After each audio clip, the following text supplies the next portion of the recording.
Assalamualaikum warahmatullahi wabarakatuh pemirsa, selamat pagi. Selamat Kita pagi. sudah berjumpa lagi setelah sekian Setelah purnama. libur gitu ya. Si Purnama nonton gak nih kira-kira? Kamerati. Iya. Pasti dong nonton. Dede bayinya juga nonton nih. Kenapa saya langsung ke sekian Purnama langsung ingetnya ke Kamerati ya gitu? Oh, kangen. Ya bukan kangen, maksudnya Purnama. Pemirsa juga gak ada yang tahu apa kaitannya Purnama dengan Kamerati. Oh, gitu. Nama panjangnya adalah Kamerati Purnama. Penting kita bahas ini pagi ini sebagai pembuka? Enggak kayaknya ya. Putri sehat ya? Sehat, alhamdulillah, Rifi. Dan juga mudah-mudahan pemirsa juga sehat ya setelah. Tapi kantong kayaknya terancam tidak sehat nih. Tajam ini. Tajam. Tajam. Kira-kira Vi ke depan aman nggak di kantong Nggak, kita? ini ya. Ini kan baru diberlakukan 9 April ya Iya. oleh Trump gitu Besok. ya. Besok. Tapi kok rasanya udah semua harga-harga meningkat, termasuk tiket. Nah, Tiket pesawat. pesawat. Oh, yang baru pulang kampung Itu baru tuh. ngerasain nih. Itu tuh. Emang tiket pesawat bukannya turun? Vi? Widih, mahalnya luar biasa. Gajian masih lama ya? Masih lama padahal. Put, lanjut Put. Oke lah, daripada nanti Rivi makin bingung mikir-mikir, ngitung-ngitung nih gajian masih lama, kita sampai ke dua informasi. Saya nggak bisa nahan berhenti ketawa nih. Oke ya, kita tadi sudah buka ya dengan rangkaian informasi pilihan. Tapi seperti biasa di awal kebersamaan apa kabar Indonesia Pagi, ada rangkaian informasi yang sudah kami siapkan untuk Anda terkait dengan peristiwa maupun juga aksi kriminalitas. Ini menghindari tabrakan seorang pemudik sepeda motor ini akhirnya terjatuh ke dalam jurang pemirsa sedalam 10 meter di kawasan Cadas, Pangeran Kabupaten Sumedang, Jawa Barat. Korban saat ini diketahui sudah mendapatkan penanganan medis di rumah sakit akibat luka serius di bagian kepala. Pelaku korban maksud kami ya, ini terjatuh dan berdasarkan keterangan saksi mata, peristiwa bermula saat korban datang dari arah Cirebon hendak menyalip kendaraan dari sisi kiri di jalan yang berkelok dan menanjak. Namun karena kurang hati-hati dan menghindari tabrakan dengan kendaraan lainnya, korban pun menabrak pembatas jalan. Korban terpental ke dalam jurang sementara motornya tersangkut di pembatas jalan. Ya, usai dievakuasi dari dalam jurang, korban yang bernama Zainal Mutakin berusia 43 tahun, warga Kota Bandung, langsung dibawa ke RSUD Umar Wirahadikusumah, Sumedang untuk mendapat penanganan medis. Nah, korban diperkirakan merupakan pemudik yang sedang dalam perjalanan balik ke Kota Bandung. Dan hingga kini pemirsa, korban masih belum sadarkan diri karena luka lebam di kepala dan bagian tubuh lainnya.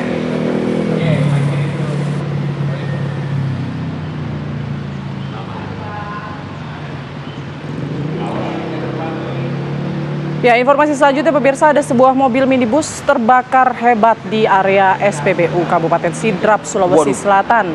Nah, peristiwa ini viral di media sosial. Diduga percikan api ini berasal dari jerigen yang tersimpan di dalam mobil. Sopir minibus yang panik tampak melempar jerigen keluar mobil dan membuat api berkobar semakin besar. Api menghanguskan mobil minibus.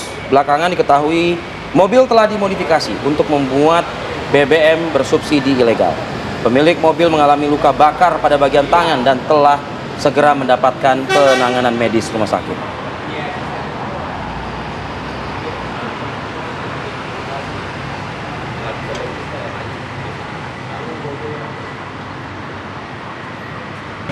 Widih, kelas ya, tendangan gol-gol yang dicetak ini, waduh. Gol terakhir mengingatkan saya ketika Eliano gagal mencetak gol menghadapi kemarin lawan siapa sih, kita Bahrain ya kalau saya. Iya, Bahrain. Bahrain gitu ya. Kalau yang tadi Garuda Muda akurat ya. Akurat. Eliano mungkin belajar sama yang muda ya. Pesan Tapi saya. kita jadi optimis ya. Ini masa depan timnas Indonesia kayaknya semakin cerah begitu ya ke depannya. Ini pemain-pemain bibit-bibitnya ini mulai terlihat unggul semuanya. Nah, usai memastikan diri lolos ke Piala Dunia U17, nah tim Garuda Muda ini langsung pemirsa merayakan kemenangan bersama staf kepelatihan dan para supporter yang datang ke stadion. Salah satunya ini adalah pemain timnas senior yang datang langsung memberikan dukungannya. Siapakah dia? Berikut informasinya. Jadi cukup sajalah dengan satu naturalisasi, dengan mayoritas pemain lokal, dan tidak ada hingar-bingar, nggak usahlah mungkin lebay atau berlebihan. Ternyata tiket Piala Dunia di tangan. Ya keren nggak tuh? Itu yang senior belajar nih sama yang junior. Aduh. Kan tapi mereka akan jadi senior. Nah, mudah-mudahan ke depan lebih baik. Mudah-mudahan sih. Mudah-mudahan ya. Oke lah, kita jeda terlebih dahulu pemirsa. Usai jeda kita akan hadirkan informasi yang lagi hangat juga nih, Vi. Ya. Ini elit Gerindra Tadi malam nih. Iya betul. Mendatangi kediaman Ketua Umum PDIP Megawati Soekarno Putri. Nah, pertemuan ini berlangsung tertutup menindaklanjuti pertemuan Prabowo Subianto dengan Megawati. Kita konfirmasi nanti ya. Habis jeda berikut kita akan kembali tetap bersama kami di Apa Kabar Indonesia Pagi.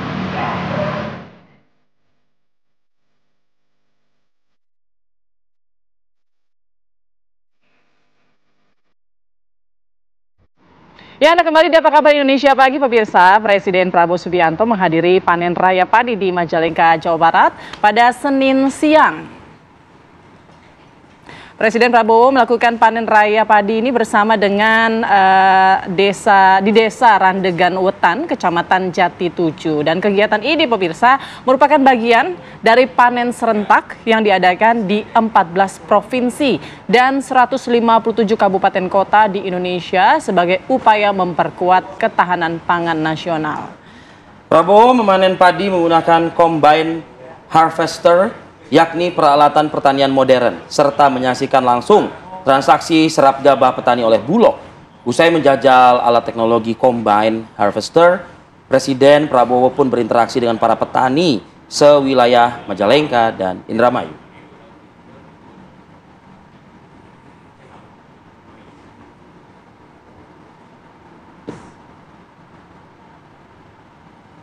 Ya, sementara itu dalam rangkaian agenda kenegaraannya di Malaysia ya. Ini Presiden Prabowo Subianto kita ketahui berkunjung ke Putrajaya Malaysia untuk bertemu dengan Perdana Menteri Malaysia Anwar Ibrahim. Selain sebagai kunjungan silaturahmi, Presiden Prabowo dan Perdana Menteri Anwar Ibrahim juga membahas sejumlah isu global penting. Di antaranya dampak penerapan tarif Trump terhadap negara-negara ASEAN. Pertemuan juga membahas upaya dan tindakan bersama untuk bantuan kemanusiaan kepada rakyat Myanmar yang terdampak bencana gempa bumi.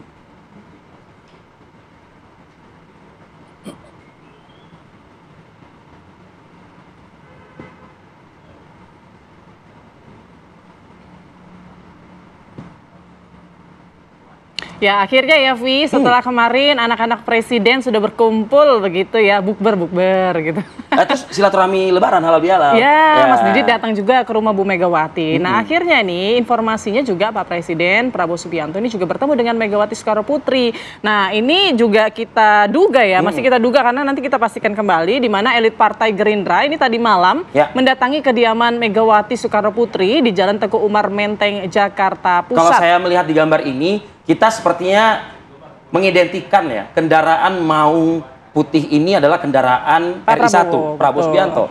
Artinya kalau elit Gerindra bertamu ke rumah Megawati, kita bisa pastikan nggak sih Ketua Umum Gerindra bertamu ke rumah Megawati? Betul, tidak hanya kendaraan maungnya itu kita lihat ya, Pas Pampres juga lari-lari, kendaraan Pas Pampres juga ada. Artinya bukan seorang Sufmi Dasko Ahmad dan Ahmad Muzani saja, sebagaimana di layar kaca kan begitu.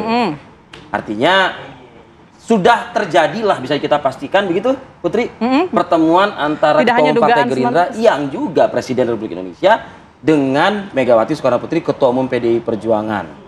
Betul. Nah, ini kita lihat ya, rombongan dari Presiden juga ini sudah berkunjung begitu ke rumah Ibu Megawati. Pertemuannya tertutup dan kabarnya juga relatif singkat. Kenapa sih tertutup? Nah, artinya begini. Putri kalau dulu nongkrong malam-malam, apa hidangan yang Putri cari kalau sama teman-teman nongkrong? Kopi lah, kopi. Kopi. Kalau saya tuh nasi goreng gila. Nasi goreng gila, nah pas banget itu. Jangan-jangan ketemu malam di Teguh Umar, makan nasi goreng. Memang sudah dirindukan nasi gorengnya Ibu, kan gitu. Oke, untuk membahas hal ini ya, ini kita sudah bergabung dengan Adi Prayitno, analis politik dari UIN Jakarta. Selamat pagi. Selamat pagi, Mas Adi. Mas Adi, masih mudik kah? Putri.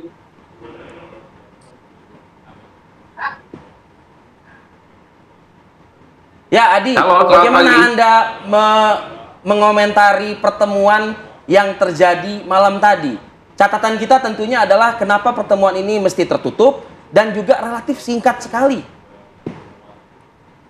Ya, bagi saya ini kan sebenarnya ingin mengkonfirmasi bahwa sebenarnya Prabowo Subianto dengan Megawati Soekarno Putri itu tinggal nunggu waktu untuk melakukan pertemuan. sebenarnya publik itu sudah mengendus sejauh-jauh hari ada dua prakondisi di mana pertemuan Prabowo dan Megawati ini sebenarnya sudah akan terwujud. Pertama misalnya saat hari ulang tahun yang dilakukan oleh Mas Didit tanggal 23 Maret beberapa waktu yang lalu, itu kan di situ juga ditegaskan bahwa bukan tidak mungkin sebenarnya dalam waktu dekat Megawati dan Prabowo akan segera bertemu. Dan kemarin dalam momen open house Lebaran, saya kira Mas Didit sebagai bagian dari replika politik Pak Prabowo juga berkunjung ke Megawati, yang saya kira itu sebagai tanda-tanda bahwa sebenarnya pertemuan Prabowo dan Megawati itu hanya dalam hitungan waktu yang akan kemudian bisa disaksikan oleh publik ya. Yang menarik memang pertemuannya itu kenapa harus dilakukan secara tertutup, karena bagi saya Mas Fadil tentu ini sebagai bagian untuk menegaskan ke berbagai pihak ya bahwa sebenarnya ini bukan menjadi konsumsi umum dan hanya sebatas silaturahmi politik biasa, yang saya kira sebenarnya menjadi guidance bahwa harmonisasi di level elit itu menjadi kunci untuk menghadapi persoalan-persoalan krusial di masa-masa yang akan datang. Jadi hal-hal yang semacam ini yang menurut saya per hari ini menjadi perdebatan yang cukup serius. Tapi secara prinsip ada juga yang mengatakan mungkin juga ini sebagai bagian untuk menjaga perasaan politik pihak-pihak yang selama ini sebenarnya masih belum menerima jika kemudian Prabowo Subianto itu bertemu dengan Megawati Soekarno Putri, terutama pihak yang ada di Solo yang konon ya memiliki hubungan yang per hari ini cukup baik dengan Prabowo, tapi pada saat yang bersamaan hubungan politiknya dengan Tuku Umar tidak baik-baik saja. Jadi wajar kalau kemudian sekalipun ada pertemuan misalnya tadi malam, itu tidak ditegaskan secara eksplisit dan hanya tanda-tandanya saja yang kemudian disampaikan. Misalnya hanya memperlihatkan Pak Dasko dan kemudian Pak Muzani, yang saya kira kehadiran dua sosok kunci ini adalah sebagai penebal sebenarnya bahwa Ketua Umum Gerindra juga menjadi bagian penting dalam kehadirannya di Teguh Umar. Baik, Mas Adi. Mas Adi kalau bilang tadi ini hanya silaturahmi biasa, makanya tertutup. Atau tapi menjaga perasaan juga gitu. Iya, kalau silaturahmi biasa kenapa nggak di tempat umum gitu kan? Kalau misalnya Pak Prabowo, Pak Jokowi kan enak tuh makan di mana gitu ya. Ini kok tertutup? Saya curiga nih ada diplomasi politik nggak sih Mas Adi? Tapi nanti dibahas ya Mas Adi. Usai jeda berikut kita akan kembali sesaat lagi.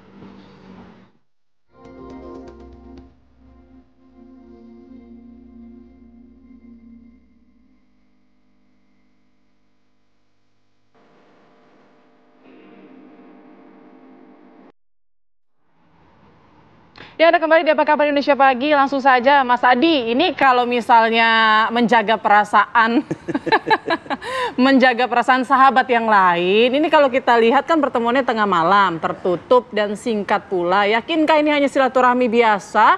Pada akhirnya juga menjaga perasaan sahabat yang lain juga terlihat juga kan kayak gini, jadinya gimana dong Mas Adi? Bagi saya yang saya sebut sebagai pertemuan biasa itu adalah karena memang sudah ada konfirmasi sebelumnya bahwa Prabowo dan Megawati itu kan sudah saling berkomunikasi satu sama yang lain, sekalipun tidak tatap muka, tapi ada juga yang mengatakan sudah by Zoom, ada juga sudah saling kirim orang kepercayaan masing-masing untuk menjajaki soal kepentingan dan koalisi bersama. Jadi kalau toh tadi malam itu misalnya ada pertemuan, saya kira itu kan mengkonfirmasi sekaligus formalitas bahwa sebenarnya keduanya itu sudah saling berkomunikasi sejak lama tentang kaitannya soal kerjasama politik ya. Meski kita tahu bahwa sebenarnya tanpa pertemuan Prabowo dan Megawati sekalipun, PDIP itu adalah partai politik yang saya kira paling terdepan sudah memberikan dukungan politiknya ke Prabowo. Itulah yang saya sebutkan ini pertemuan biasa, karena secara prinsip PDIP sudah kerjasama dengan Prabowo. Kita sebut saja hampir semua keputusan politik strategis, bahkan keputusan politik kontroversial di DPR itu kan PDIP paling depan loh. Ketika ada kenaikan PPN 12%, PDIP paling depan. Ketika ada kaitan soal makan bergizi gratis, PDIP juga mendukung secara penuh. Begitupun ketika ada revisi terkait dengan Undang-Undang TNI beberapa waktu yang lalu, saya kira wajah yang paling nampak adalah wajah PDIP. Jadi bagi saya, kalaupun toh ada pertemuan tadi malam, ini adalah pertemuan formalitas, keduanya sudah bekerja sama. Kenapa singkat? Ya ini kan menunjukkan bahwa sebenarnya secara explicitly keduanya sudah bertemu dan akan saling bekerja sama di masa-masa yang akan datang. Nah, yang menarik itu kenapa dilakukan secara tertutup? Pertama, memang ada satu keyakinan selama ini bahwa hubungan segitiga antara Pak Prabowo dengan Pak Jokowi dan Megawati ini adalah hubungan yang rumit. Ada yang mengatakan bahwa kalau kemudian hubungan Prabowo dan Jokowi baik-baik saja, maka sulit mewujudkan pertemuan Pak Prabowo dengan Megawati Soekarno Putri. Tapi pada saat yang bersamaan, kalau hubungan Prabowo dengan Pak Jokowi itu tidak baik-baik saja, maka pertemuan antara Megawati dengan Prabowo itu akan semakin terwujud. Nah, inilah yang saya kira sehari dua hari ini sudah mulai ada perdebatan. Jangan-jangan memang hubungan antara Istana dengan Solo sudah mulai agak kurang oke dan sudah mulai melakukan kerjasama dengan Teguh Umar. Inilah pembicaraan-pembicaraan politik yang saya kira kenapa ini dilakukan secara tertutup dan kemudian dilakukan secara singkat. Artinya apa? Minimal fondasi kerjasama dan diplomasi kedua tokoh ini sudah mulai dilakukan. Persoalan eksekusi dan kerjasama jangka panjang, saya kira akan di follow up oleh elit-elit kunci yang lain. Di situ ada Pak Sumi Dasko, di situ ada Pak Ahmad Muzani, di situ juga ada Puan Maharani, dan tentu saja ada Ahmad Basara yang saya kira memang dipercaya sebagai jubir untuk menjelaskan kepada publik soal kebijakan-kebijakan politik strategis PDIP di masa-masa yang akan datang. Jadi di situ saya membacanya, Fadil dan Putri. Oke, Mas Adi, kalau saya mungkin sebagai masyarakat menempatkan posisi saya mungkin sebagai warga Solo. Saya Solo nih, ya kan? Saya mungkin akan baper. Kenapa saya akan baper? Karena sejak halal bihalal Lebaran kemarin, kita ketahui loh, Pak Prabowo, presiden kita, belum ketemu ya. Belum ke sana? Sama warga Solo, kan begitu. Tapi lebih cenderung memilih bertemu malam-malam, sembunyi-sembunyi ke Teguh Umar. Sembunyi-sembunyi tapi naik maung kan ketahuan ya. Nah, ini dia nih. Ini kira-kira akan terjadi baper yang rasanya nasional nggak kira-kira itu? Jadi Mas Fadil, saya kira kalau kita mengutip orang Solo, politik itu nggak boleh baper. Politik itu nggak boleh masuk di hati. Jadi apa yang terjadi itu adalah sesuatu yang sangat dinamis dan semuanya akan sangat berubah. Yang ingin saya tegaskan adalah apapun yang dilakukan oleh Prabowo Subianto di masa-masa yang akan datang, mau bersahabat dengan Megawati ataupun juga tetap akrab dengan Solo ataupun membuka komunikasi politik dengan yang lain, mestinya tak ada yang baper. Karena secara prinsip Prabowo itu sudah Presiden Republik Indonesia, Ketua Umum Partai Gerindra yang saya kira aksentuasi politiknya itu tidak bisa didikte dan tidak bisa diintervensi oleh siapapun. Itulah yang kemudian banyak orang yang gagal membaca bahwa Pak Prabowo hari ini bukan lagi Menhan, bukan lagi menteri, tapi adalah orang penting, orang nomor satu. Jadi ya bebas saja Pak Prabowo itu membangun komunikasi politik dengan siapapun. Kemarin di momen Lebaran, saya kira ketika Mas Didit ya mengunggah foto dengan SBY berkunjung ke rumahnya Megawati yang sedang open house, begitupun juga ketika datang ke Solo, saya kira itu kan sebagai bentuk penegasan bahwa sebenarnya Prabowo Subianto itu mencoba untuk membangun keseimbangan politik di negara kita. Dulu memang ada semacam kesan bahwa Prabowo itu memang lebih condong akrab dan bersohibnya ke Solo dibandingkan ke Teguh Umar, dibandingkan dengan Cikeas. Tapi di momen Lebaran kemarin saya kira melalui Mas Didit tentu saja Prabowo ingin tegaskan bahwa mantan-mantan presiden di Republik Indonesia, entah itu Pak Jokowi, entah itu Megawati, entah itu Pak SBY, proporsi persahabatannya diperlakukan secara sama. Itulah Pak Prabowo yang menurut saya secara perlahan bahwa orang-orang penting di negara ini, mantan-mantan presiden yang saya kira treatment politiknya akan proporsi persahabatannya juga diperlakukan yang sama, Mas Fadil. Jadi itu yang sih menurut saya menjadi pembicaraan yang menarik di masa-masa yang akan datang. Nah, yang kedua, kenapa Megawati, Ketua Umum PDIP itu menjadi penting dalam pembicaraan? Karena apapun judulnya, PDIP per hari ini adalah partai pemenang pileg yang saya kira peran-peran signifikansi dan kemudian kerjasama politiknya juga sangat penting. Karena pada saat yang bersama di masa-masa yang akan datang, di tengah tantangan politik yang cukup luar biasa, apalagi ada kebijakan politik Donald Trump yang saya kira ini akan membuat luar biasa kondisi ekonomi di masa-masa yang akan datang. Saya kira membutuhkan kerjasama, kemudian pikiran-pikiran semua bangsa, di mana soliditas dan kondusivitas politik itu menjadi bekal. Indonesia untuk menghadapi tantangan-tantangan global yang kemudian tidak semakin menentu itu. Jadi di situ sebenarnya Mas Fadil. Jadi bagi saya siapapun yang merasa berkontribusi, merasa juga ikut memenangkan Pak Prabowo di Pilpres 2024 yang kemarin, era bulan madunya sudah berlalu. Hari ini Prabowo adalah presiden, sudah 150 hari menjadi pemimpin Republik Indonesia. Saya kira Pak Prabowo sudah bisa menentukan dengan siapapun untuk berteman dan dengan siapapun bisa bersahabat dan bekerja sama.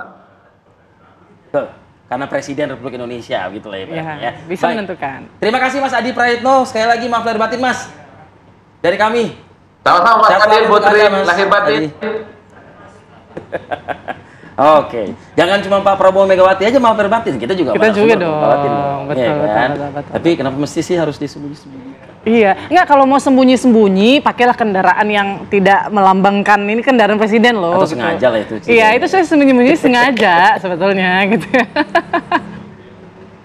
Oke, nah kita juga punya informasi menarik lainnya nih dari Presiden Prabowo Subianto, di mana Presiden ini bicara soal RUU TNI saat berdiskusi dengan Pemret. Nah intinya ini dari RUU TNI adalah memperpanjang usia pensiun perwira tinggi, dan Prabowo juga menyampaikan bahwa undang-undang TNI ini non-issue karena tidak ada niat militer untuk menguasai negara. Dipercepat karena kita mengalami suatu fenomena dalam beberapa tahun itu, ya. Panglima TNI 1 tahun ganti, Kasat 1 tahun ganti, karena usianya habis. Waktu dia untuk kariernya, begitu mau dipakai, usia habis. Di mana kita bisa punya suatu organisasi yang pemimpinnya ganti tiap tahun. Nah di situ saya sebetulnya mengatakan, saya bilang, ini kalau tidak, ini berapa jenderal kita harus kita ganti sekarang. Jadi saya mohon kalau bisa, inti daripada RUU TNI ini sebetulnya hanya memperpanjang usia pensiun beberapa perwira tinggi.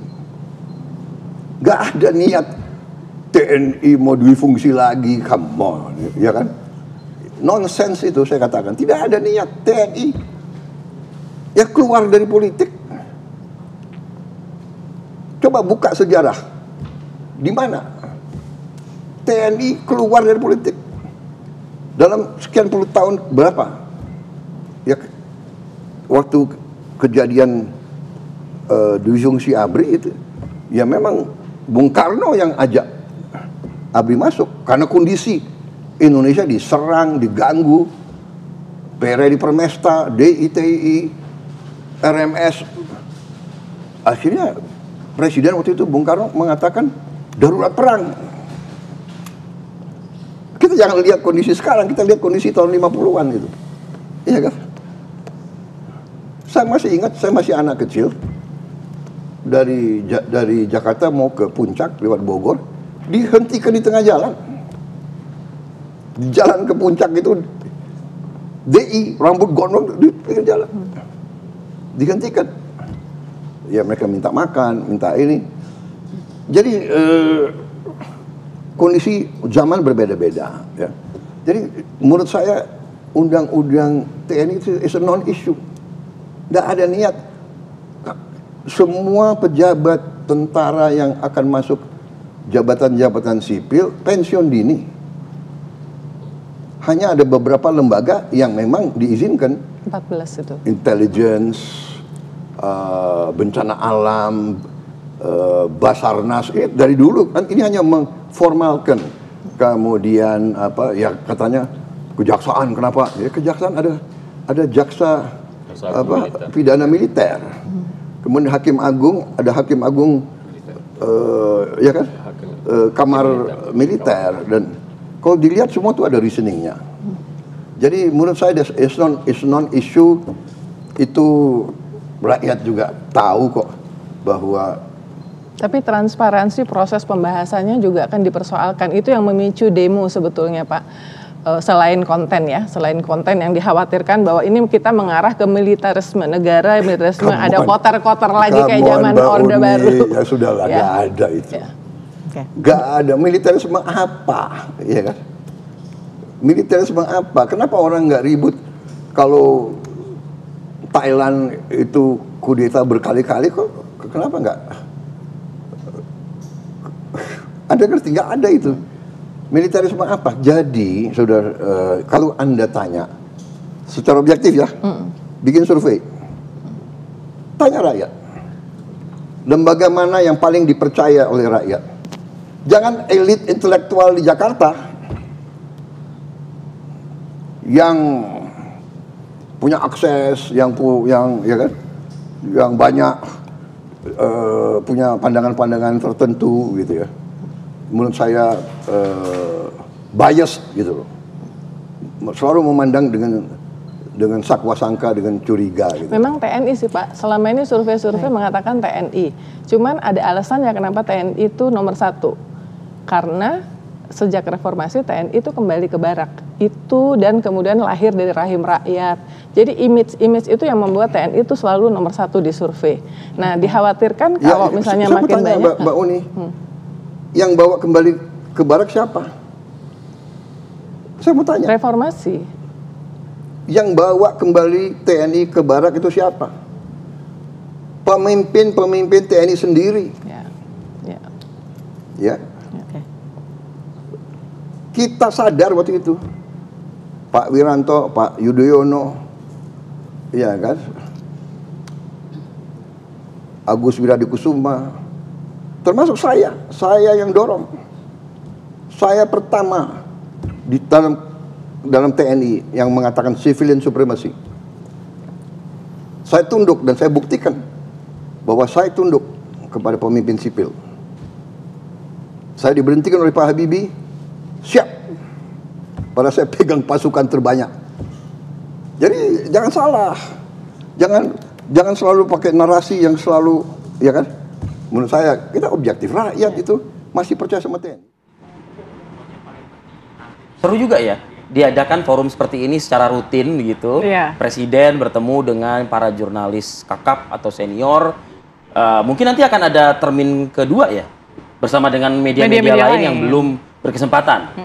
Jadi baiknya berapa kali nih dalam sebulan? Oh, kalau bisa sampai akhir tahun bisa dibikin berapa begitu ya kan? Ya, artinya begini, dijelaskan langsung ya kepada para pemimpin redaksi agar redaksinya pun juga nanti kan bisa juga mendapatkan sumber yang jelas A1 ya. Dan kita sebagai media pun juga bisa menyuarakan suara masyarakat juga langsung kepada Presiden Prabowo Subianto. Menarik sekali. Nanti kita juga masih akan hadirkan ya informasi menarik lainnya pemirsa usai jeda berikut. Tetap bersama kami di Apa Kabar Indonesia Pagi.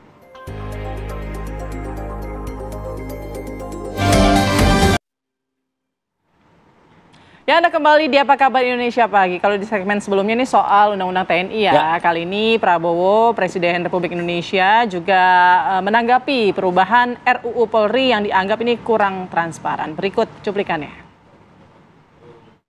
Ya, tapi ini kan sudah berjalan belasan tahun. Anda paham kan, kadang-kadang orang itu istilahnya menyelesaikan suatu masalah itu kadang-kadang ada istilah konsinyir. Mereka kerja berapa hari tanpa berhenti loh itu. Tapi kuncinya rakyat tidak mendapatkan akses untuk ikut, Pak. Itu peran rakyat tidak ada. Itu mekanisme itu bisa kita perbaiki. Tapi kan ada beredar naskah-naskah ngarang karangan kan begitu kan? Karena naskah resminya tidak diberikan, Pak. Iya, come on. Kan Anda kan punya wakil rakyat. Kan ada sekian ratus wakil rakyat. Tidak semua di pemerintahan. Benar nggak? 80% koalisi Bapak. Iya, 80%, oke. Tapi kan kalau mereka tidak setuju, bagaimana? Jadi dalam arti, mari kita koreksi itu. Kalau tidak puas dengan transparansi, kita bikin transparan. Tapi jangan ngarang gitu loh. Ya kan? Ngaku bahwa ini draft. Ya kan? Orang kita aja belum, saya sendiri sebagai presiden belum bikin surat ke DPR. Iya kan? Pak boleh tadi Pak, apakah Bapak sependapat bahwa perlu, enggak ini pertanyaan yang tadi belum dijawab. Apakah Bapak sependapat bahwa polisi perlu diperluas, apakah polisi perlu diperluas kewenangannya Pak, sesuai dengan minimal draft yang saat ini kita lihat beredar? Ya udah lihat draft yang beredar. Saya akan pelajari draft itu. Tapi pada prinsipnya Bapak setuju polisi perlu ditambah kewenangan atau tidak Pak? Pada prinsipnya polisi harus diberi wewenang yang cukup untuk melaksanakan tugasnya. Ya. Kalau dia sudah diberi wewenang cukup, ya kenapa harus ditambah? Jadi ini tinggal kita menilai secara arif gradasi itu. Ya, dan juga dalam kesempatan yang sama ya Putri ya, ini Presiden juga menyinggung juga, Presiden Prabowo menjelaskan memang kurang ya komunikasi karena Presiden pun dan kabinetnya pun juga kita ketahui sangat fokus untuk bekerja untuk masyarakat. Ini terkait dengan pernyataan Kepala Kantor Komunikasi Presiden ya beberapa saat lalu. Yang lakukan itu ingin mengadu domba. Ingin menciptakan suasana yang tidak baik. Menurut saya itu, ya. Tapi benar itu ucapan yang menurut saya teledor, itu ya keliru itu. Ya saya kira beliau menyesal. Ya. Tapi ini alasan yang saya bisa kasih adalah mungkin ya karena baru dalam posisi pemerintahan yang selalu disorot. Jadi kadang-kadang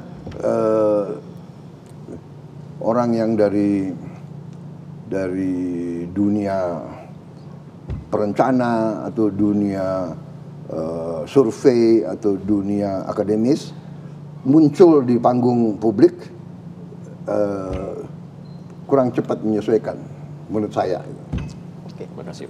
Saya itu jawaban saya kepada itu. Tapi bahwa komunikasi kurang baik itu sebetulnya saya anggap itu saya yang bersalah karena fokus kita deliver kerja, rakyat nunggu apa keputusan. Pak ini hutang. Para petani nelayan hutang lama, dia nggak bisa pinjam lagi. Selesaikan, hapus hutang itu. Pak, begini, jadi banyak masalah yang akhirnya harus saya selesaikan. Ya kan, tapi ya kita keluarkan keputusan cepat, kita keluarkan sehingga on the whole saya lihat saya cukup bangga dengan apa yang kita capai dalam suatu. Ya, selain RUU TNI Polri dan juga pembahasan mengenai komunikasi Presiden, ini juga yang jadi pembahasan di pertemuan yang sama ini tentang terkait maraknya demo yang terjadi belakangan ini terkait sejumlah isu yang saat ini terjadi di tanah air. Berikut cuplikannya. Adalah biasa. Dalam negara sebesar kita, kan kita sudah sepakat. Berdemokrasi. Orang berdemo itu dijamin oleh Undang-Undang Dasar. Hak berkumpul, hak berserikat dan sebagainya. Jadi itu menurut saya biasa. Kalau ada abusive, ya kita harus investigasi dan kita harus proses secara hukum kalau abusive. Tapi Mbak Uni harus tahu. Coba perhatikan secara objektif ya, kita jujur ya. Apakah demo-demo itu murni atau ada yang bayar? Harus objektif dong. Iya kan? Pertama ada demo melawan efisiensi. Demo katanya dana pendidikan akan dikurangi. Demo, jadi harus objektif. Kita bukan anak kecil, Mbak Uni, ya kan?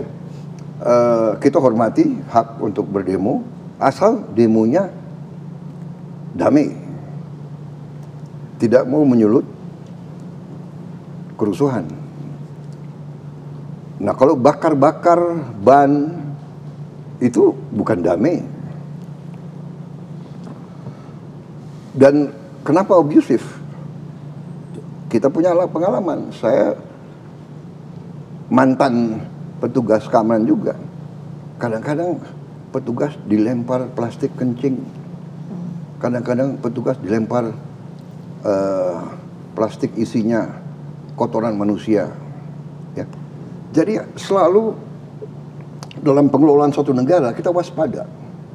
Apakah ada kelompok-kelompok atau kekuatan-kekuatan asing yang ingin adu domba?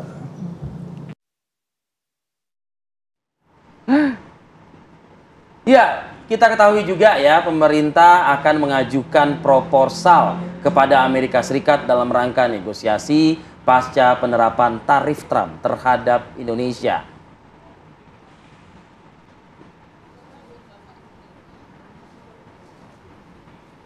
Ya, Menko Perekonomian Erlangga Hartarto menyatakan pemerintah terus berkomunikasi dengan perwakilan perdagangan Amerika Serikat untuk menunggu proposal dari Indonesia. Erlangga menyatakan Indonesia bersama ASEAN akan melakukan negosiasi dengan pemerintah Donald Trump soal penerapan tarif. Dan kabarnya pada siang hari ini ya, nanti pemerintah akan menyampaikan pernyataan. Bahkan kabarnya dari Menko Perekonomian Erlangga Hartarto, Presiden Republik Indonesia sendiri yang nanti akan menyampaikan kebijakan pemerintah atau langkah pemerintah menanggapi kebijakan ekonomi yang diberlakukan oleh Trump. Indonesia sendiri akan mendorong beberapa kesepakatan dan dengan beberapa negara ASEAN, Menteri Perdagangan atau Commerce saya juga berkomunikasi selain dengan Malaysia juga dengan DPM Singapura, dengan Kamboja dan yang lain untuk mengkalibrasi sikap bersama ASEAN. Pemimpin atau Menteri Perdagangan akan bertemu tanggal 10, Pak Mendak mungkin akan hadir di sana, di mana ASEAN akan mengutamakan negosiasi. Jadi ASEAN tidak mengambil langkah retaliasi, tetapi Indonesia dan Malaysia akan mendorong yang namanya trade investment TIFA. Ya, memang kebijakan atau tarif baru impor ke Amerika Serikat ini memang jadi kontroversi ya. Kalau Indonesia sendiri jadi 32%, tapi negara-negara lain kayak Cina itu juga lebih dari kita begitu ya. Nah, ini jadi kontroversi. Pastinya Indonesia harus bersiap dong, Vi, gitu, karena pasti ada dampak nih terhadap sejumlah sektor. Nah, itu yang nanti akan kita gali, kira-kira aspek mana saja, sektor mana saja yang akan terpengaruh dari kebijakan baru Donald Trump. Dan mampukah kita melakukan negosiasi dengan pola komunikasi kita? Nah, itu kan kita bahas sesaat lagi pemirsa. Tetap bersama kami di Apa Kabar Indonesia Pagi.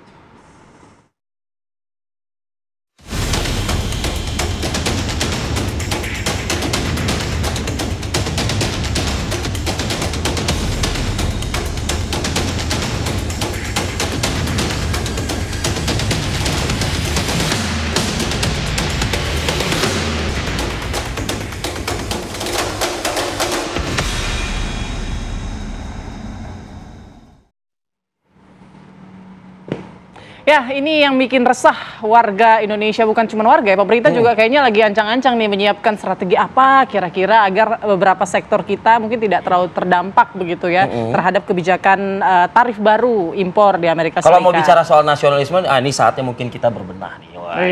Kalau bicara soal nasionalisme gitu ya, tapi agak sulit ya. Big Five ini agak sulit ya. Agak sulit, tapi kan tidak mungkin tidak ada jalan. Kita harus optimis, masih banyak jalan menuju Roma kan gitu.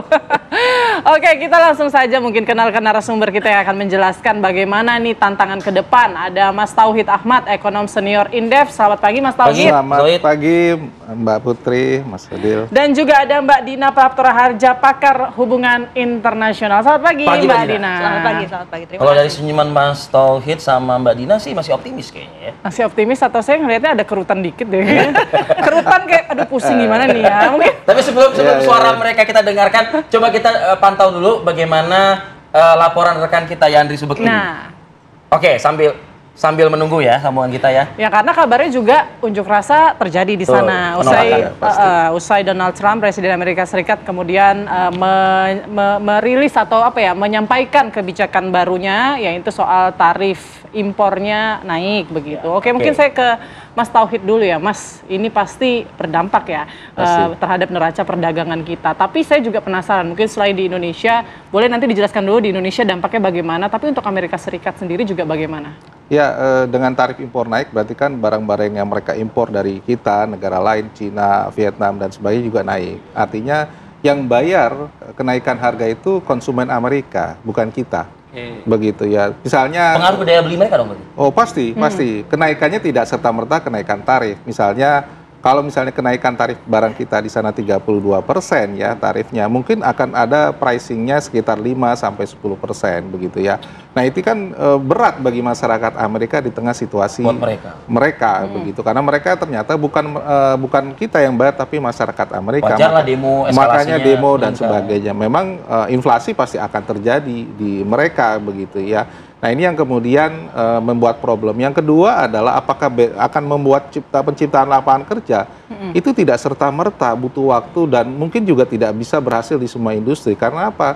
Untuk munculnya industri pengganti di sana ya dengan harga yang relatif kompetitif itu tidak mudah karena beberapa produk misalnya elektronik, alas kaki dan sebagainya yang padat tenaga kerja itu didasarkan dengan tingkat upah yang rendah di negara-negara Asia begitu ya. Ketika pindahin ke Amerika, apa mereka mau bekerja di industri tersebut ya?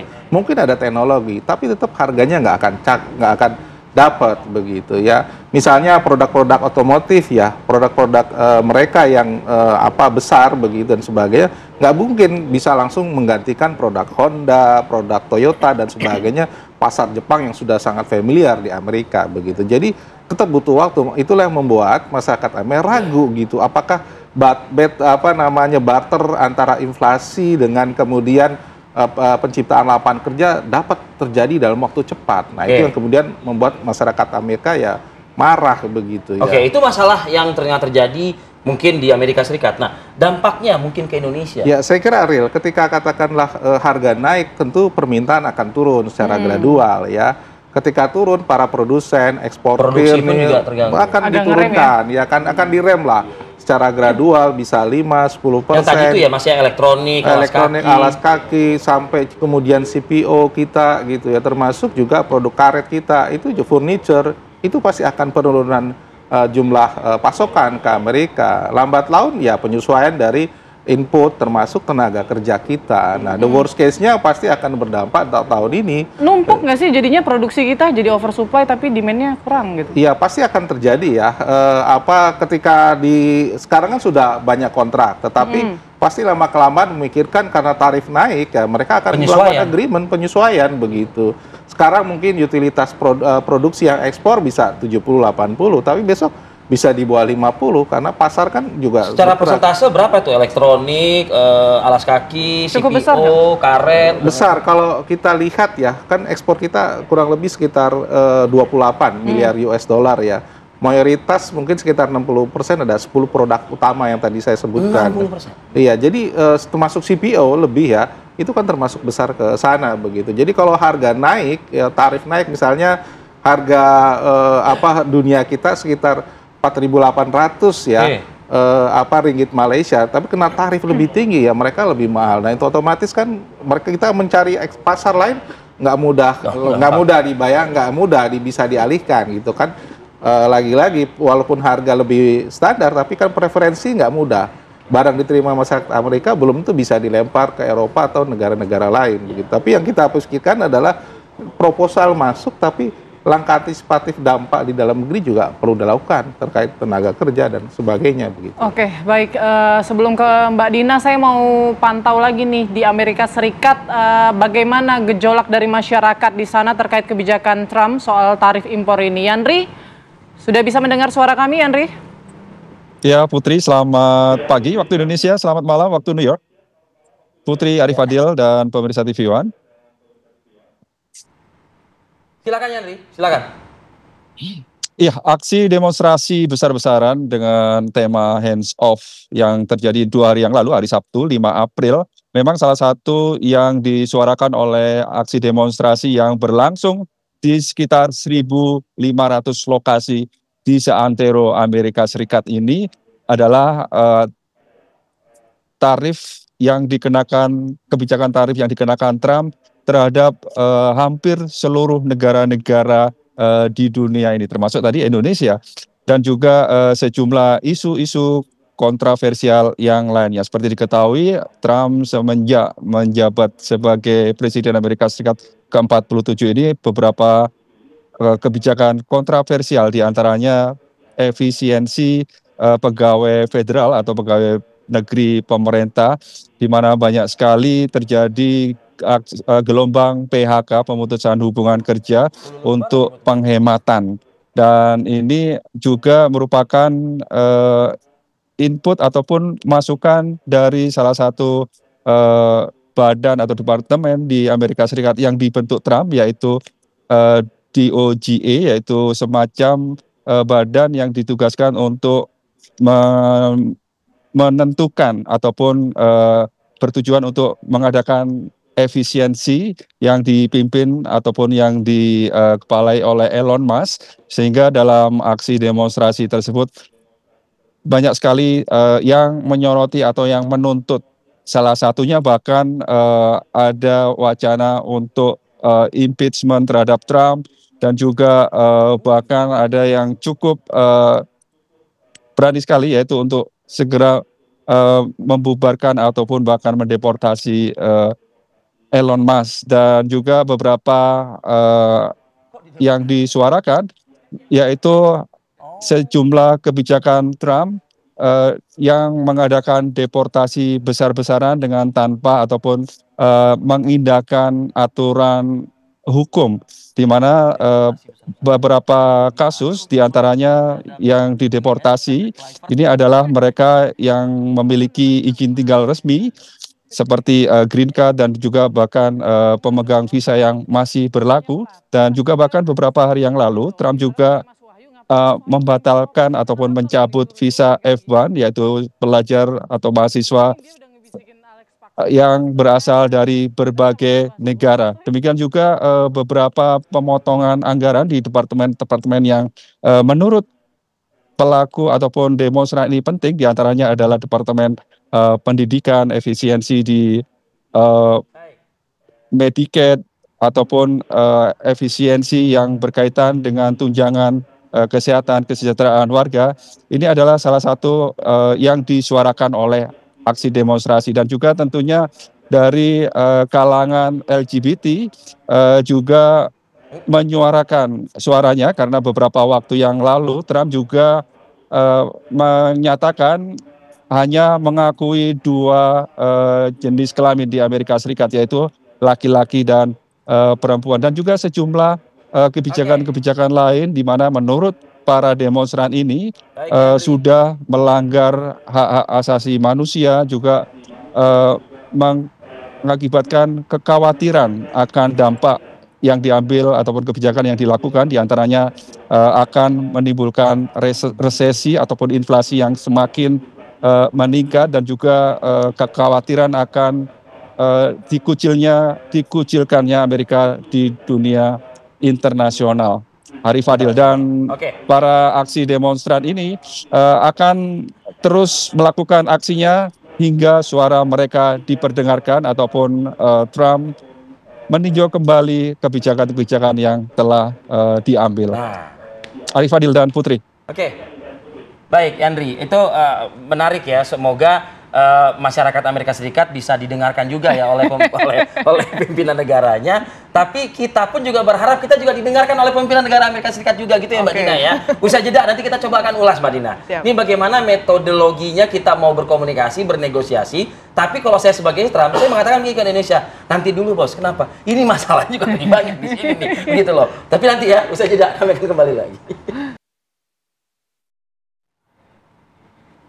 Ya, kebijakan tarif pajak impor hingga 32% yang diterapkan Presiden Amerika Serikat Donald Trump ini diprediksi akan berdampak pada kelangsungan pabrik-pabrik yang selama ini melakukan ekspor ke negara adidaya, termasuk nasib buruh pabrik yang terancam PHK. Ya, salah satunya ini ada sejumlah pabrik garmen yang ada di Kabupaten Brebes, Jawa Tengah, pemirsa. di mana pabrik garmen yang selama ini mengirimkan barang ekspor ke negara adidaya saat ini cemas terkait kebijakan baru yang dilakukan Presiden Donald Trump. Diprediksi bila kebijakan itu berjalan akan mempengaruhi pengiriman garmen yang ada di Indonesia ke Amerika Serikat, dikarenakan untuk mengurangi kerugian lebih besar bisa saja dilakukan dengan pengurangan order ke Amerika Serikat. Dan dampak lainnya juga yang bisa terjadi, ini efisiensi tenaga kerja yang kemungkinan akan terjadi ke depan kalau memang tarif tersebut diberlakukan. Oke, saya ingin melanjutkan yang terputus tadi dengan Mbak Dina ya. Mbak Dina, bagaimana tuh Mbak caranya kita melakukan upaya-upaya agar ada pelunakan lah ya? Karena kan kita ketahui tanggal 9 April ya, besok ya berarti besok. Ya. Penerapan ini akan diberlakukan oleh Amerika Serikat. Gimana tuh Mbak Dina? Jadi kalau berhadapan dalam dunia diplomasi, pertama-tama tentu harus dilihat tujuannya Amerika menerapkan ini apa dulu gitu. Kemudian kepada siapa saja dia menerapkan ini, supaya kita bisa menentukan kan, yang mau kita bawa ke sana kita tawarkan itu jelas jadinya. Pas nggak sama yang dia mau. Kemudian posisi kita untuk fallback juga paling minimal tuh seberapa sih kita bisa nerima. Supaya kita bisa lihat udah 50 negara maju berhadapan dengan Trump kan, kita delegasi kita baru mau berangkat. Jadi artinya udah ada tawaran di atas meja dulu semuanya. Nah, maka saya kembali ke Trump sendiri maunya apa. Sebenarnya kalau di antara para ekonom, mekanisme tarif kemudian yang diterapkan ini, satu sisi memang sangat mengejutkan. Tapi sisi lain, kalau dunia itu sudah sedemikian kompleks masalah ekonominya, terutama defisit negara itu yang berdampak pada efisiensi besar, gitu kan ya. Kemudian juga hutang antar negara itu udah sangat tinggi, saling tergantung pula tadi. Ekonominya kan saling terkait satu sama lain.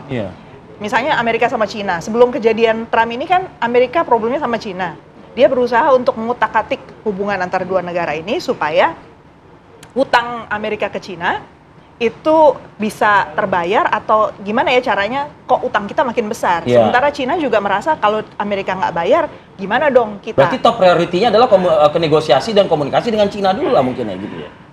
Nggak juga, maksudnya gini, kita harus lihat bahwa tarif itu adalah satu cara Trump untuk memecah kebuntuan komunikasi antara Amerika dengan Cina. Karena Cina ini kan sama kerasnya berarti sama Amerika. Dari kemarin dikasih tarif bertahap, yang ada malah makin bertahap juga dia kena. Lu jualannya beli lah gitu. Nah, nggak ada efek yang melemahkan. Kemudian Amerika juga mencoba main sama Rusia, ya kan, ditekan segala macam, musuh-musuh ekonomi intinya gitu ditekan. Ternyata kok masih kuat-kuat aja. Mulailah pusing kan, maka akhirnya udah deh kita lihat sepertinya kalau kita hantam saja semua negara-negara yang surplus sama kita. Tujuan awalnya Amerika itu adalah punya uang lagi di kantongnya dia. Ibaratnya kas negara itu harus diisi lagi. Jadi belum sampai ke produksi bahkan dia pikirannya. Memang kampanye politiknya, dia bilang saat kampanye ingin menciptakan lapangan kerja lagi di Amerika. Tapi kan kita tahu ya mekanismenya dari membuat negara lain berubah posisi dan menciptakan lapangan pekerjaan itu nggak mungkin dalam waktu singkat, 2 tahun, 5 tahun pun belum tentu gitu loh. Dan dia jabatannya kan cuma 4 tahun di Amerika kan, lebih singkat dari di Indonesia. Artinya gini, kondisi Amerika bukan situasi yang gampang. Kalau kita lihat 50 negara udah ada di depan, dan yang disoroti oleh media Amerika apa? Yang berani menawarkan beli barang Amerika. Itu sepertinya akan menarik nih buat Amerika. Jadi in return, itu clue paling gampang gitu. Clue paling gampang ya udah gue beli deh barang supaya kau punya kas. Nah, itu satu. Kemudian yang kedua, antara keras sama lunaknya nih dengan pihak Amerika Serikat sendiri. Kalau Amerika pinginnya perusahaan-perusahaan Amerika itu bisa berproduksi lebih banyak, kemudian bahan bakunya tapi kan tetap aja dari negara-negara kita gitu. Mereka impor ya. Mereka kan tetap harus impor. Kemudian tenaga kerja boleh dikatakan udah nggak di Amerika juga sebenarnya kan. Kalau mau diberdayakan lagi orang yang di Amerika, skillnya udah beda, preferensinya untuk pekerjaan juga sudah beda. Dan selera orang Amerika mungkin juga nggak ke situ gitu. Nah di situ titik yang bisa dinego berarti kan. Lu nggak masuk akal. Orangmu sendiri akan mati kelepek-kelepek tadi kan udah kita lihat demonya. Ayolah bro, kan mungkin kan orang lu kayak gini bro, gitu kan. Gitu. Jadi itu satu sisi ya yang bisa kita nego berarti kan. Bagaimana peranan kita? Oke, kita negosiasi harga mungkin untuk raw materials, kemudian untuk labor, preferensinya untuk perusahaan Amerika apa, itu masih bisa dinek. Yang ketiga, sektor-sektor yang nggak disentuh oleh Amerika Serikat, karena Donald Trump ini milih sektor yang ibaratnya winning sektor lah, yang menurut dia paling banyak defisitnya, seperti otomobil, kemudian tadi baja gitu kan, alas kaki. Itu yang jadi perhatian utama dia untuk mengembalikan kas negaranya dulu. Tapi sektor-sektor yang lain yang nggak disentuh sama dia, seperti pangan, kemudian energi misalnya, energi hijau dan lain-lain. Nah itu kan sebenarnya masih jadi peluang, nggak disentuh oleh tarif dia. Jadi intinya masih ada celah lah buat Indonesia menggoyang lah ya, menggoyang Trump untuk. Pertanyaannya begini Put, masih ada celah, tapi kita punya nggak sih person-person yang bisa membaca celah itu? Silakan jawab Mbak Dina. Nah jadi yang susah buat Indonesia itu adalah karena pada saat yang sama kita efisiensi anggaran. Iya, oke. Karena kalau dilema kita mau, kalau kita mau kuat negosiasi dengan Amerika, mau nggak mau kita harus pegang duit juga kan, kas negara. Satu sisi kan kita juga harus invest lagi dong ke tadi memenuhi janji kita sama Amerika, kita bantu deh nih perusahaan-perusahaan Amerika untuk melakukan ini. Berarti kita harus punya uang dong untuk mengucurkan ke sektor-sektor real itu betul. Untuk bantu. Kemudian winning sektor yang mau kita dukung untuk maju walaupun dia nggak kena tarif, itu juga harus tetap kita kasih subsidi lah, insentif lah. Nah itu dari mana kalau kita kasnya juga nggak ada. Gitu. Jadi memang kita mau nggak mau harus beralih. Ini juga momentum kalau orang bilang ada tiba-tiba ada gempa gitu ya. Ya mau nggak mau kita harus mau pindah ke tempat yang lebih aman kan. Jangan tetap di tempat dengan posisi yang sekarang. Jadi mau nggak mau harus ada perubahan kebijakan yang cukup struktural. Oke, Mas Tauhid, ini WTO sendiri gimana sih, gerak nggak sih sebetulnya? Ya, dengan situasi ini otomatis ya WTO udah dilangkahi ya sekian kali derajat langkahnya udah diambil kewenangannya gitu, karena kan kalau dulu dianggap nggak ada lah gitu ya. Karena kalau dulu kita mau protes kan ngajuin ke WTO surat resmi dan sebagainya beserta bukti, WTO bersidang setahun atau 2 tahun baru keputusan. Negara yang kita konflik itu baru mengikuti. Sekarang kan tanpa babi bu udah langsung. Dan Amerika juga bisa langsung kan, dia bisa statement keluar saja dari WTO gitu. Ya dia. Jadinya kan bilateral masing-masing gitu. Posisinya kan karena Amerika dominan, shareholder dalam WTO-nya itu dominan gitu. Jadi itu yang, dan dia juga berkontribusi dalam pendanaan WTO kan. Sehingga mau nggak mau ya sangat powerful begitu. Nah karena itu ini yang kemudian ya dikeluhkan oleh banyak negara termasuk Jepang, Uni Eropa. Tatanan reform perdagangan dunia sejak era katakanlah krisis 30-an, kemudian munculnya Bretton Woods, kemudian ada perdagangan bebas 94 dibangun, begitu itu kan menciptakan tadi fair trade gitu ya. Ya negara besar harusnya juga melihat negara berkembang kita, ya nggak mungkin tarifnya itu sama 0,0 ya, kita pasti akan cenderung kita tahu impor, ya gaya kepemimpinan Trump ini agak susah ya sebetulnya digoyang ya, tapi paling tidak kita harus ancang-ancang nih pengusaha, diversifikasi pasar apa yang mungkin bisa dilakukan agar kita nggak bergantung banget nih ekspor ke sana. Kalau kita lihat ya sebenarnya diversifikasi itu sangat memungkinkan begitu ya. Tetapi kita juga harus melihat karakteristik market yang sama di mana begitu ya. Kalau misalnya kita ekspor CPO ke Amerika besar, berarti kita sudah harus mulai memikirkan bagaimana peluang kita ke India, ke China maupun Uni Eropa yang kemudian memungkinkan gitu ya. Karena produk itu diterima di banyak negara ya. Tetapi misalnya untuk produk otomotif ya, produk elektrik dan sebagainya, mungkin kita agak berat ke pasar Uni Eropa, tapi Asia Tenggara memungkinkan. Tapi peluang transisi itu masalahnya nggak bisa dalam waktu cepat. Karena apa? Ini situasinya dihadapi bukan Indonesia saja. Semua negara mencoba untuk mengurangi ketergantungan impor.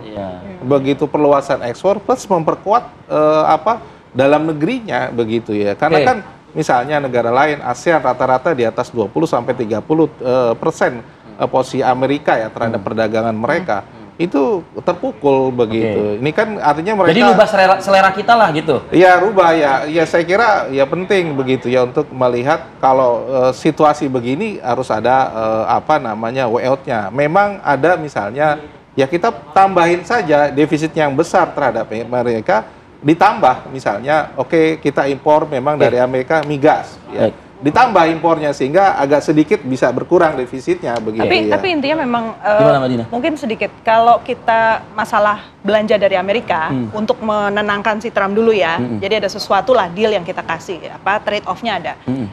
Catatan dari saya, jangan cuman barang konsumtif, barang yang habis pakai. Karena ini sebenarnya kesempatan bahwa ada tarif. Berarti biasanya kalau ada tarif, maka industri harusnya bisa hidup lagi. Iya, kita selama ini kan mengalami deindustrialisasi nih. Apa-apa dagang aja, tinggal beli, tinggal jadi gitu kan. Global supply chain, kita pikir, udahlah kita produksi yang segini aja, baut aja cukup gitu. Kita nggak mikirin barang yang lain gitu, yang bisa kita produksi. Jadi kuncinya harus produksi, dan kita harus mengurangi konsumsi memang. Jadi saya kepikir, misalnya Amerika udah ada yang nyebut nih, kita beli dari Amerika pesawat tempur aja kali ya gitu kan. Nah, yang seperti ini yang menurut saya nggak produktif. Karena ujung-ujungnya kan, dipakainya malah untuk pakai pesawat tempur kita harus beli lebih banyak fuel misalnya gitu kan, lebih banyak bahan bakar. Operasionnya mahal juga kan gitu. Sementara yang kebutuhan produksi tadi untuk memperkuat industri dalam negeri akhirnya terabaikan. Gitu. Oke, baik. Ya kita tunggulah nanti siang ini ya kabarnya ya. Pemerintah akan menyampaikan kepada publik bagaimana langkah antisipasi dan sikapnya. Termasuk juga siapa begitu yang ditunjuk.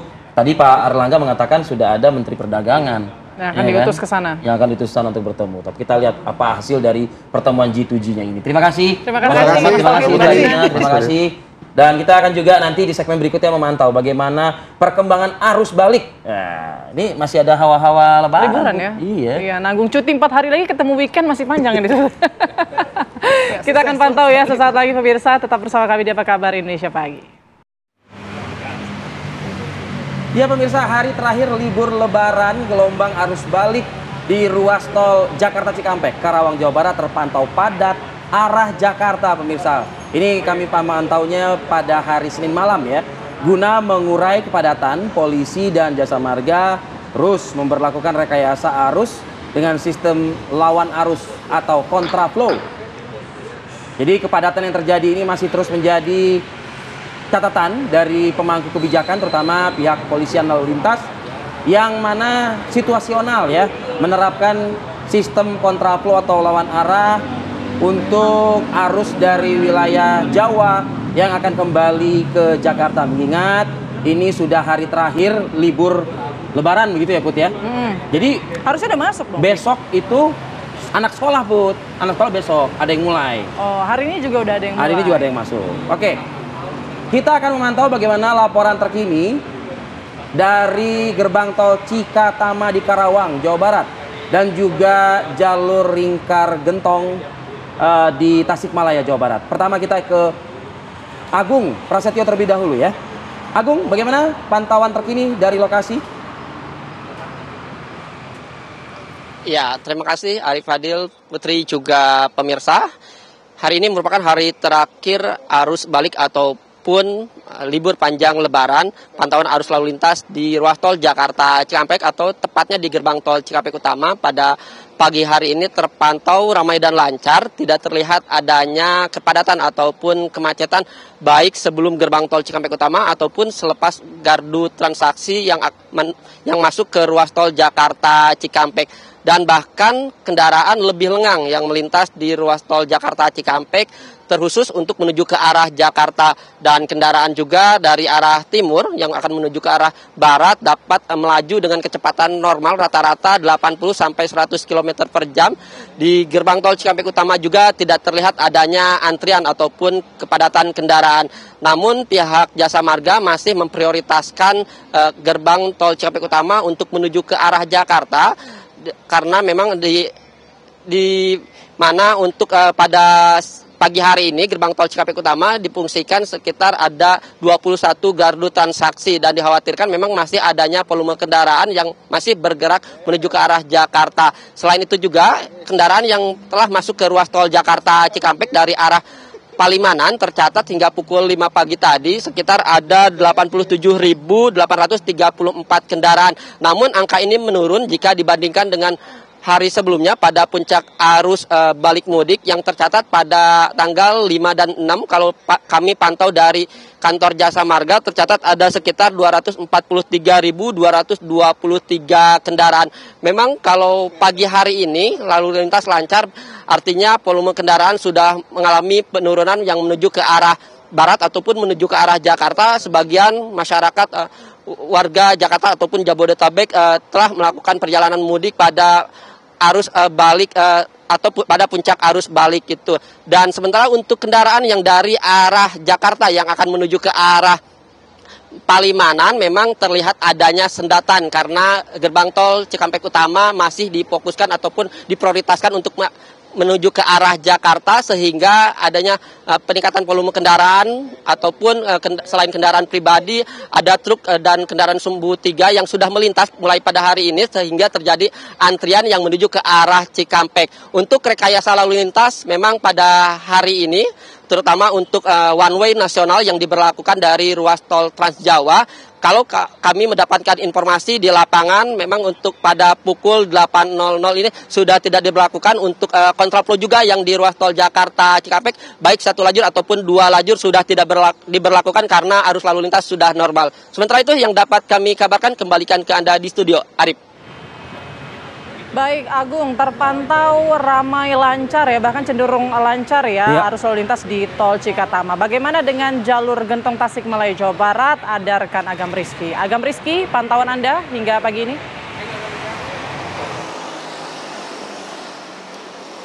Ya, Arif, Putri, dan juga pemirsa, untuk saat ini pantauan arus lalu lintas di sekitar lingkar Gentong Tasikmalaya Jawa Barat memang terlihat sudah adanya penurunan jumlah volume kendaraan baik dari arah Tasikmalaya menuju ke Bandung Jawa Barat ataupun dari arah sebaliknya. Walaupun memang pada beberapa waktu lalu ini tim kepolisian dari Polres Tasikmalaya Kota kembali menerapkan sistem one way atau satu arah karena memang terjadi adanya peningkatan jumlah volume kendaraan dimulai dari Jalan Ciawi, Kabupaten Tasikmalaya Jawa Barat yang akan melanjutkan perjalanannya melintasi jalur Gentong. Dan kemarin sistem one way tersebut ini telah diberlakukan sebanyak 6 kali karena memang untuk sistem one way tersebut diberlakukan secara situasional. Dan selain dari sistem one way tersebut, kepadatan jumlah volume kendaraan pada beberapa waktu lalu di sekitar lingkar Gentong Tasikmalaya Jawa Barat ini memang terjadi karena banyaknya medan yang menanjak begitu curam. Alhasil ini mengharuskan sejumlah pengendara ini harus menurunkan jumlah volume kendaraannya untuk melintasi tanjakan Gentong di Tasikmalaya Jawa Barat ini. Dan kemarin juga tim kepolisian masih terus berjaga-jaga, ini khususnya yang berada di tanjakan Gentong karena mengingat untuk mengingatkan kembali kepada sejumlah pengendara bahwa harus lebih berhati-hati dalam mengendara. Kemudian untuk total dari seluruh kendaraan yang telah berhasil melintasi jalur lingkar Gentong Tasikmalaya Jawa Barat ini terdapat 86.000 kendaraan yang masih didominasi oleh pengendara yang akan melanjutkan perjalanannya dari Tasikmalaya menuju ke Bandung, Jawa Barat. Untuk sementara demikian, Arif dan juga Putri. Baik, pantauan di jalur Gentong juga sama ya, jumlah kendaraan sudah mulai menurun. Terima kasih Agam Rizky dan juga Agung Prasetyo laporannya.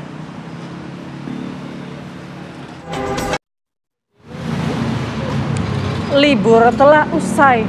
Libur telah usai. Aduh. Ya, kita kembali ke hidup yang nyata, ya, gitu ya. Kalau kemarin kan sudah abstrak ya hidup kita ya. Gitu ya.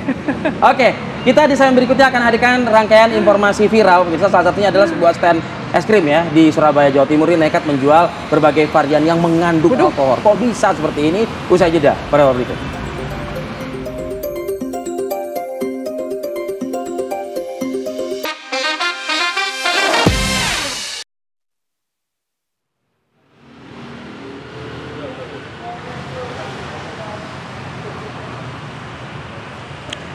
Ya pemirsa, viral di media sosial sebuah stand es krim di Surabaya, Jawa Timur nekat menjual berbagai varian yang mengandung alkohol. Aduh. ada-ada aja ya dalam meraup rezeki tapi lewat cara-cara yang haram gitu. Nah, ini dalam video yang viral, penjaga stand es krim di sebuah mall ini menjelaskan kepada pembeli varian es krim mengandung alkohol. Bahkan sampai kadar 40% loh, Vi, tinggi banget ini. Dan pasca viral, stand es krim ini langsung digerebek Satpol PP dan Dinas Koperasi UMKM Kota Surabaya.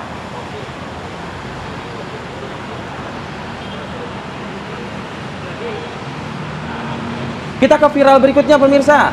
Ini ada seorang pemudik dari Semarang, Jawa Tengah yang hendak kembali ke Depok, Jawa Barat diduga mengalami serangan jantung saat transit di gerbang tol Cisumdawu Utama. Pemudik tersebut dievakuasi petugas menuju rumah sakit Cimalaka, namun nyawanya sayangnya tak tertolong. Jadi kejadian ini tentu membuat panik semua pihak ya, termasuk juga petugas tol yang harus berjibaku segera, ya kan, dengan kondisi yang ada. Seperti salah satunya adalah pemudik yang mengalami serangan jantung ini. Kita turut berempati, berduka atas peristiwa yang dialami oleh pemudik. Semoga keluarga diberikan kekuatan ya.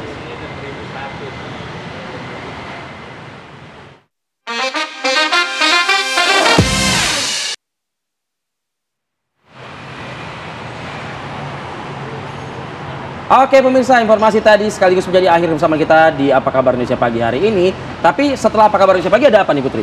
Kita masih imbau masyarakat lagi. Penonton kita untuk terus mengupdate informasi terbaru. Ada program Kabar Utama Pagi ya, nanti di 9.30. Dan juga yang paling penting nih, pasca Lebaran biasanya kita ikut lebaran. Iya, lebaran. Lebaran. Nah, sesaat lagi kita juga akan ada program Hidup Sehat yang membahas soal ancaman penyakit-penyakit apa sih yang biasanya diderita ini selesai Lebaran, habis makan lontong gitu ya, ketupat, kue Lebaran gitu, rendang. Nah, itu nanti akan disajikan di program Hidup Sehat sesaat lagi. Untuk itu kita tutup dulu ya. Apa Kabar Indonesia Pagi. Saya Putri Windasari. Saya Arif Fadil. Terima kasih atas perhatian dan kebersamaan Anda. Sampai jumpa.